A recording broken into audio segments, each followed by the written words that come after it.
For 300 years, the most powerful nations on earth grew richer and stronger on the profits of the slave trade. Over 12 million men, women and children were forcibly transported from Africa on slave ships like this to the colonies and plantations in North and South America. Today, slavery is illegal in every country on the planet. But the truth is, slavery did not die in the 19th century. It is alive, it is thriving, and it is bigger than ever.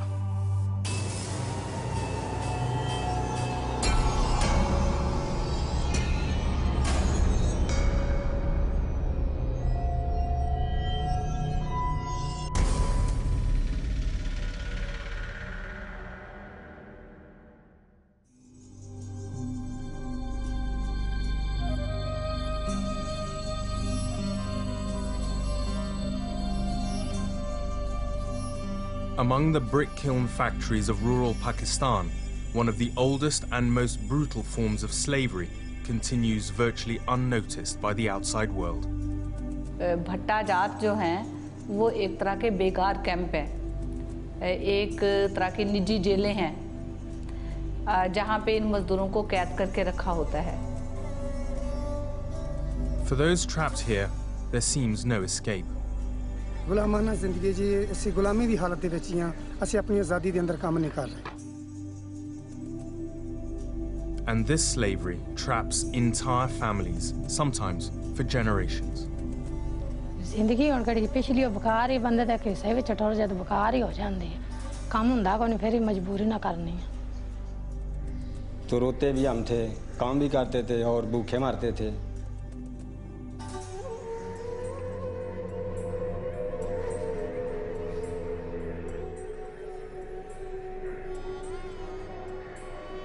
This is the cultural capital of Pakistan, where centuries of opulence and imperial ambition have been expressed in some spectacular architecture. Lahore is a city with a grand history, and today it's still a city of enormous wealth and power. It's the capital of Punjab state, the industrial heartland of Pakistan. And yet, barely half an hour from this beautiful setting, you'll find some of the most shocking and appalling working conditions anywhere in South Asia. Lahore lies on the eastern edge of the most heavily populated province in Pakistan, where more than half of all Pakistanis live. Outside the city limits, the landscape of rural Punjab is pockmarked with earthworks and smoking chimney stacks. There are up to 5,000 brick kilns in this province alone, supplying the raw materials for practically all buildings in the Punjab and beyond. But inside these factories, men, women and children toil through the heat of the day, effectively for no pay. Many say they are trapped in these conditions for their entire lives and are subjected to a brutal routine of overwork and violence. They are bonded laborers.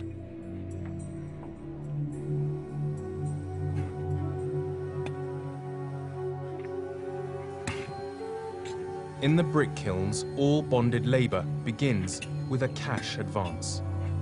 The kiln owner presents the laborer with a contract that compels him to work for however long it takes to clear the debt. The original amount borrowed rarely seems to fall and often increases. The debt traps the laborer and his family into a life of slavery.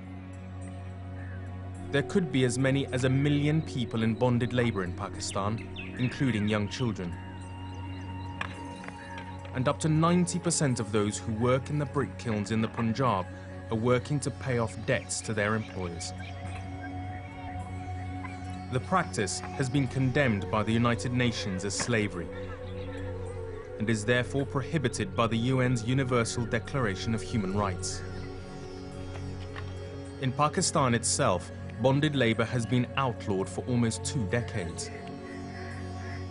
And the country's constitution forbids slavery and the use of children under 14 in factories, mines, or any other hazardous employment.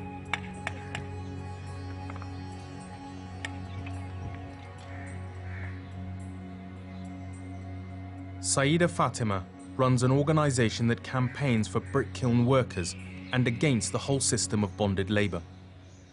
उनकी family का एक head होता है जो कि पैसे advance लेता है और उसके बस सारी फैमिली उस भट्टे पर चली जाती है और उस भट्टे पर छोटी छोटी झुग्गियाँ होती हैं, कच्चे मकान जिनको कहते हैं, और उन झुग्गियों में तो जानवर रहना भी उनके लिए, जानवरों के लिए भी वो बहुत ज़्यादा, ये मुश्किल से सारा दिन में 1000 ईंट बना पाते हैं। और अगर ये बीमार हो जाएं ये लोग तो इनको कोई छुट्टी नहीं है, ये काम ना करें।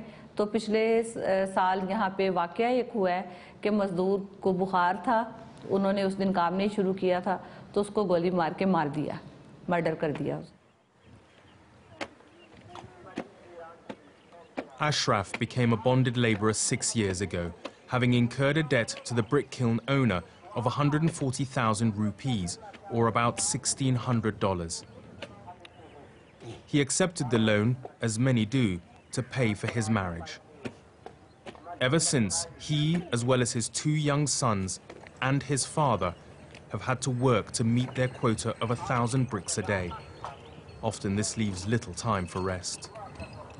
सर जी इस तरह के ਅਸੀਂ ਪਹਿਲੇ ਮਿੱਟੀ ਖੋਦਨੇ ਆ, ਲਿਹਾਜ਼ਾ ਹੈ ਕਿ ਅੱਧੀ ਰਾਤ ਤੱਕ ਅਸੀਂ ਉਹਦਾ ਇੰਤਜ਼ਾਰ ਕਰਨੇ ਆ। 2 ਘੰਟੇ ਸਿਰਫ ਸਾਨੂੰ ਰਮਾਨ ਮਿਲਦਾ 24 ਘੰਟਿਆਂ ਦੇ ਅੰਦਰ, ਸਿਰਫ 2 ਘੰਟੇ ਅਸੀਂ ਕਮਜ਼ੋਰ ਹੋ ਜਾਂਦੇ ਆ, ਫਿਰ ਸਾਡੇ ਕੋਲੋਂ ਕੰਮ ਨਹੀਂ ਕੀਤਾ ਜਾਂਦਾ ਤੇ ਜਦੋਂ ਕੰਮ ਨਾ ਕੀਤਾ ਜਾਏ ਫਿਰ ਉਸ ਟਾਈਮ ਮਾਲਕ ਜਿਹੜਾ ਹੈ ਫਿਰ ਉਸ ਚੀਜ਼ ਤੇ ਸਾਨੂੰ ਗਾਲੀ ਪੀਟੀ ਵੀ ਕਰਦਾ ਹੈ, ਮਾਰਦਾ ਵੀ ਹੈ ਕਿ ਤੁਸੀਂ ਕੰਮ ਕਿਉਂ ਨਹੀਂ ਕਰਦੇ ਹੋ। ਦੇਖੋ ਜੀ ਕੋਈ ਰਸਤਾ ਸਾਨੂੰ ਤੇ ਨਜ਼ਰ ਨਹੀਂ ਆਉਂਦਾ ਕਿ ਅਸੀਂ ਕਿਸ ਤਰ੍ਹਾਂ ਨਿਕਲ ਸਕਨੇ ਆ, ਕਿਉਂਕਿ ਅਸੀਂ ਇਸ ਟਾਈਮ ਉਸ ਹਾਲਤ 'ਚ ਖੜੇ ਆ ਕਿ ਅਸੀਂ ਨਾ ਜੀਂਦੇ ਆ ਤੇ ਨਾ ਅਸੀਂ ਮਰੇ ਆ। ਸਾਨੂੰ ਤੇ ਕੋਈ ਉਮੀਦ ਨਹੀਂ ਹੈ ਕਿ ਅਸੀਂ ਇੱਥੋਂ ਨਿਕਲ ਸਕੇ। ਸਾਡਾ ਦਾਦਾ ਵੀ ਇੱਥੇ ਮਰ ਗਿਆ ਭੱਠੇ ਤੇ ਹੀ, ਤੇ ਸਾਡਾ ਜਿਹੜਾ ਮਸਲਨ ਕਿ ਬਾਪ ਵੀ ਮੇਰਾ ਬੁੱਢਾ ਹੋ ਗਿਆ ਹੈ, ਆਪ ਵੀ ਮੈਂ ਇੱਥੇ ਹੀ ਬੁੱਢਾ ਹੋ ਗਿਆ। ਦੇਖ ਲਓ ਮੇਰੇ ਬੱਚੇ ਵੀ ਨੇ ਕਿ ਗੁਲਾਮਾਨਾ ਜ਼ਿੰਦਗੀ ਜੀ, ਅਸੀਂ ਗੁਲਾਮੀ ਦੀ ਹਾਲਤ ਦੇ ਵਿੱਚ ਹੀ ਆ, ਅਸੀਂ ਆਪਣੀ ਆਜ਼ਾਦੀ ਦੇ ਅੰਦਰ ਕੰਮ ਨਹੀਂ ਕਰ ਰਹੇ। Weekly wages are not paid to bonded labourers. They meet their quota of bricks in an attempt to reduce their indebtedness.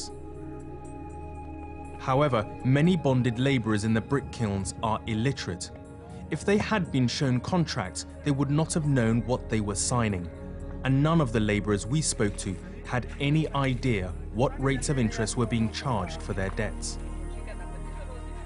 Not even death releases the labourer from the loan.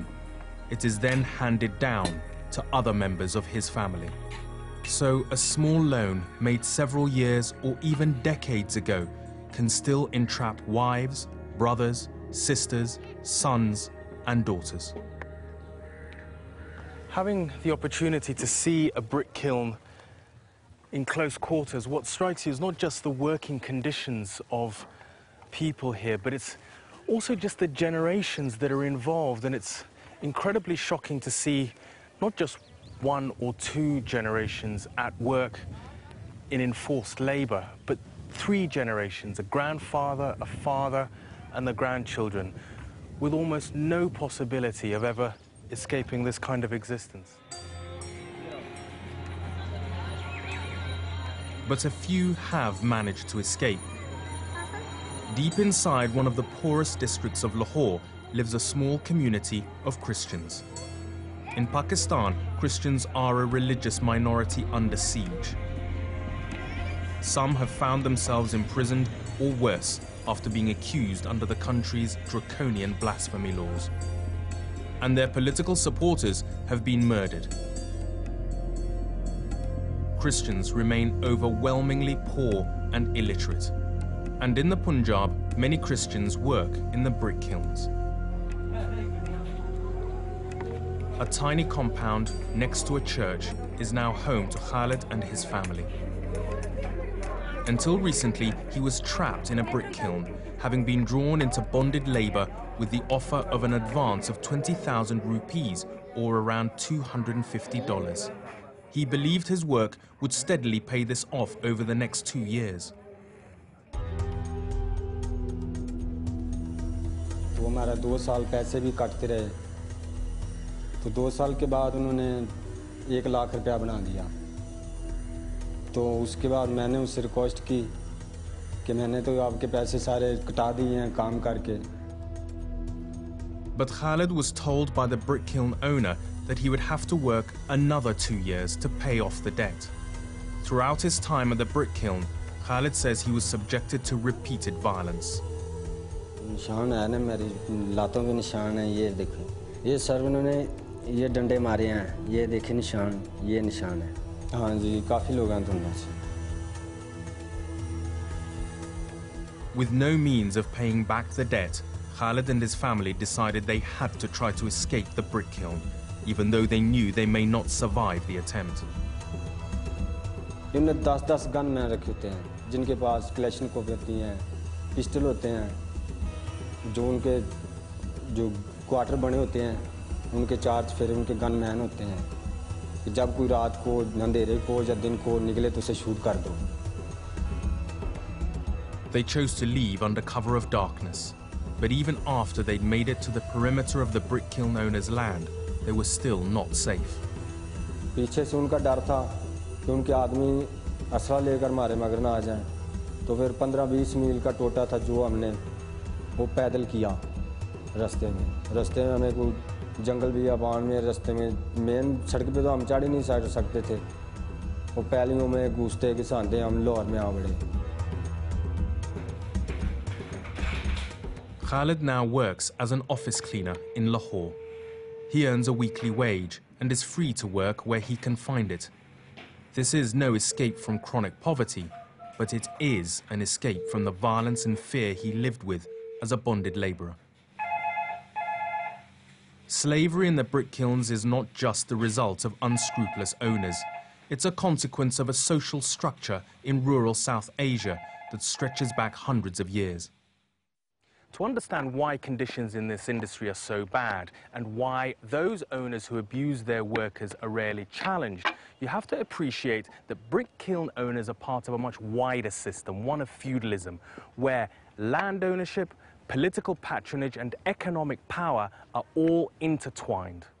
The system of what seems to me to be very clearly feudalism is operating very healthily in the countryside of Pakistan, that you have the equivalent of barons who control large parts of the population and the land, who hold them in hereditary forms of slavery, use them in all sorts of different ways, as well as controlling local police, as well as controlling local schools.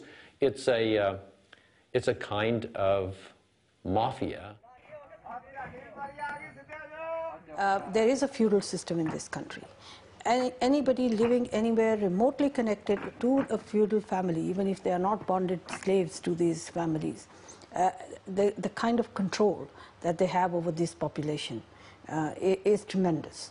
And nothing happens without the feudal master being involved. They actually run the lives of these people.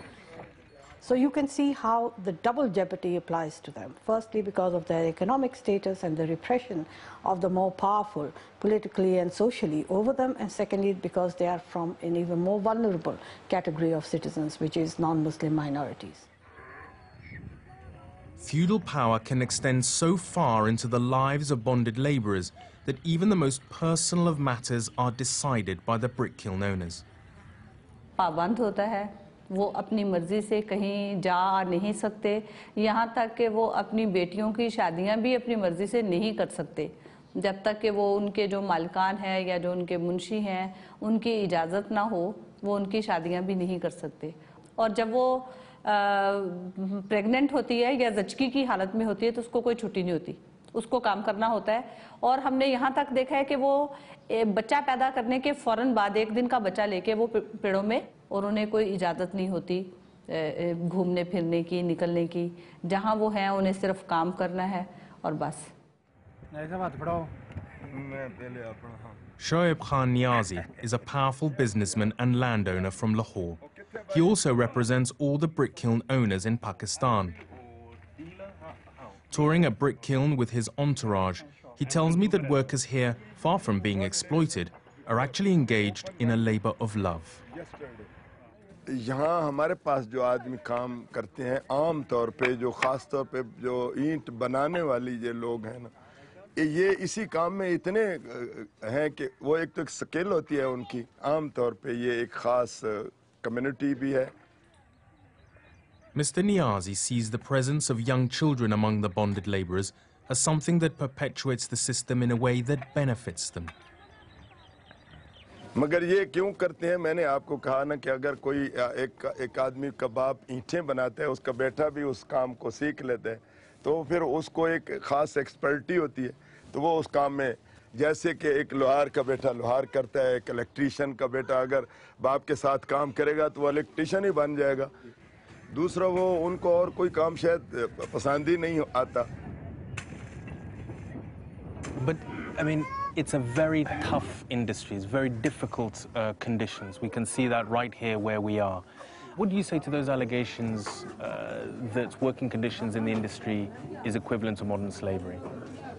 एक तरफा propaganda, मैं भी इंसान हूँ, मैं महसूस करता हूँ, दर्द समझता हूँ। But why has bonded labour persisted in the brick kilns overseen by Mr. Niazi's organisation, despite the fact that it is illegal?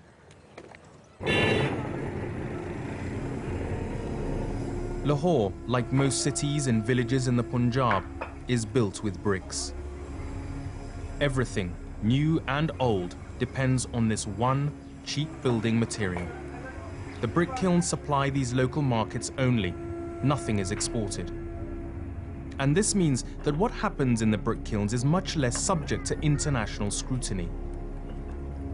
There aren't any overseas clients to insist that child labour cannot be used, nor are there enforceable minimum rates of pay or lawyers to vet the contracts that the illiterate workers sign when they're handed their advances.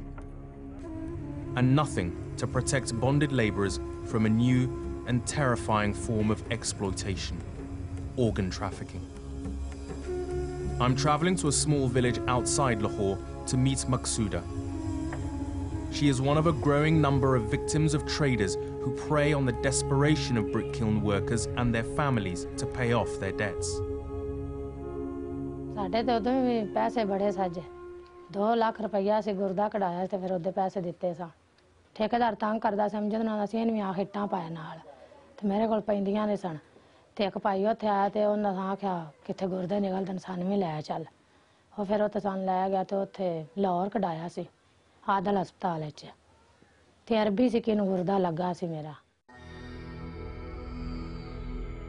Maqsooda believes her kidney was sold in this hospital in Lahore for 152,000 rupees, or about $1,800. There is no suggestion that the hospital authorities themselves knew that she would not receive a penny for the operation. ਇਸ ਲੱਖ 1,52,000 ਚੋਂ ਲੈ ਲਿਆ ਸਾਨੂੰ 20,000 ਰੁਪਇਆ ਉਸ ਲਿਆ ਸੀ ਹੁਣ ਫੇਰ ਆਇਆ ਵੇ ਗੁਰਦਾ ਕਢਾ ਕੇ ਫੇਰ ਵੀ ਕਰਜ਼ਾ ਹੈ ਵੇ ਸਾਡੇ ਤੇ ਤਾਂ ਦੇ ਠੇਕੇਦਾਰ ਬਸਤੀ ਕਰਦੇ ਨੇ ਜ਼ਿੰਦਗੀ ਹੁਣ ਕਿਹੜੀ ਪਿਛਲੀ ਉਹ ਬੁਖਾਰ ਹੀ ਬੰਦੇ ਦੇ ਕਿਸੇ ਵਿੱਚ ਟੁਰ ਜਦ ਬੁਖਾਰ ਹੀ ਹੋ ਜਾਂਦੀ ਹੈ ਕੰਮ ਹੁੰਦਾ ਕੋਈ ਫੇਰ ਹੀ ਮਜਬੂਰੀ ਨਾ ਕਰਨੀ ਹੈ After 6 years in the brick kilns, Ashraf decided he too would take the drastic step of buying himself out of slavery by giving up a kidney. ਸਾਲ ਕਰਨ ਤੋਂ ਕੰਮ ਤੋਂ ਬਾਅਦ ਇਹਨਾਂ ਨੇ ਮਸਲੇ ਇਹਨਾਂ ਦਾ ਕੋਈ ਦੋਸਤ ਰਿਸ਼ਤੇਦਾਰ ਸੀ ਲੇਕਿਨ ਇਹ ਕਿ ਇਹਨਾਂ ਨੇ ਜਦੋਂ ਮੈਂ ਸਾਲ ਕੰਮ ਕੀਤਾ ਕੰਮ ਕਰਨ ਤੋਂ ਬਾਅਦ ਇਹਨਾਂ ਨੇ ਮੈਨੂੰ ਇਹ ਦਾਅਵਾ ਕੀਤਾ ਕਿ ਅਸੀਂ ਤੈਨੂੰ 5 ਲੱਖ ਰੁਪਇਆ ਦੇਵਾਂਗੇ 5 ਲੱਖ ਰੁਪਇਆ ਦੇਣ ਦਾ ਵਾਅਦਾ ਕਰ ਲਿਆ Some bonded labourers have sought to gain their freedom through the courts, only to find themselves accused by the kiln owners of criminal offences. Without the means to defend themselves, they are frequently imprisoned.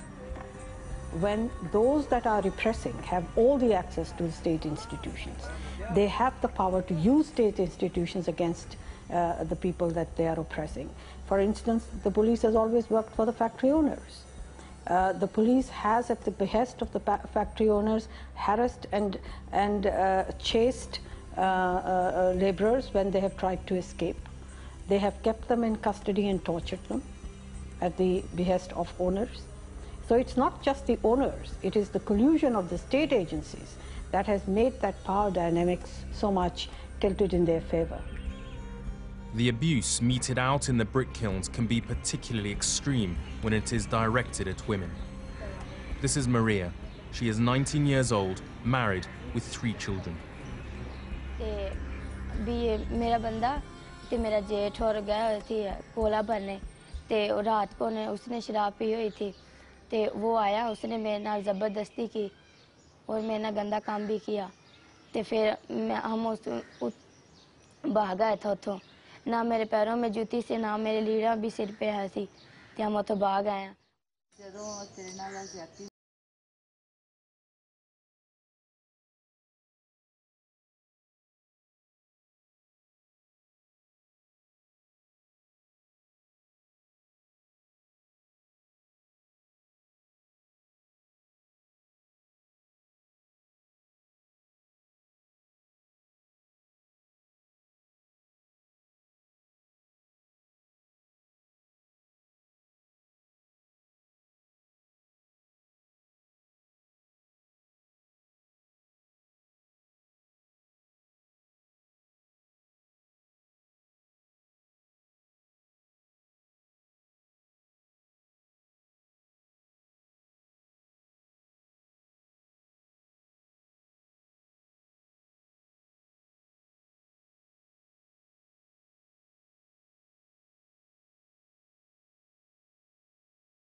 But these abuses not only exist, they seem to thrive in the heat and dust of the brick kilns. The legislation is appropriately titled. It's called the Bonded Labor System Abolition Act, which means that bonded labor is prohibited. And bonded labor is defined as any kind of labor extracted on the basis of coercion, without the voluntary will of the worker, without dues being paid, and without or in any manner curtailing their freedom of movement. The brick kiln owners are able to ignore anti-slavery laws because enforcement in Pakistan is weak, and in recent years it has become weaker still. This stupid government has abolished the inspection system. So there are no inspectors who go and check. Pakistan is not known for respect for human rights. The very first question of democratic rights of the people is rarely respected. Then the rule of law is very, very, very questionable. The barons are able to not just operate at the local level, they can operate nationally as well. And so they may make sure that in the Pakistani parliament, their voices are heard. Slaves are voiceless. Virtually no one speaks for them. They suffer, but they suffer in silence. According to the brick kiln owners, abuses are an exception to the rule. Human rights observers like A.I. Rahman see it differently. Well, good examples are rare. So bad examples is a rule. On the face of it, abolishing slave conditions in Pakistan's brick kilns is easy. Someone simply has to enforce the law. But the interests of feudal landlords and their political supporters have historically stood in the way. So, what's at stake here? Certainly, the human rights of up to 1 million bonded laborers in the brick kilns. But maybe it's also Pakistan itself. Enslaving such a large part of your own population in the interest of feudal landlords hardly sounds like a successful recipe for a country to develop. With all that has happened to this country after a decade of being on the front line of the war on terror, abolishing bonded labor might seem like a sideshow. But for all the social change that would have to come with abolition, it might be a key to a brighter future for Pakistan.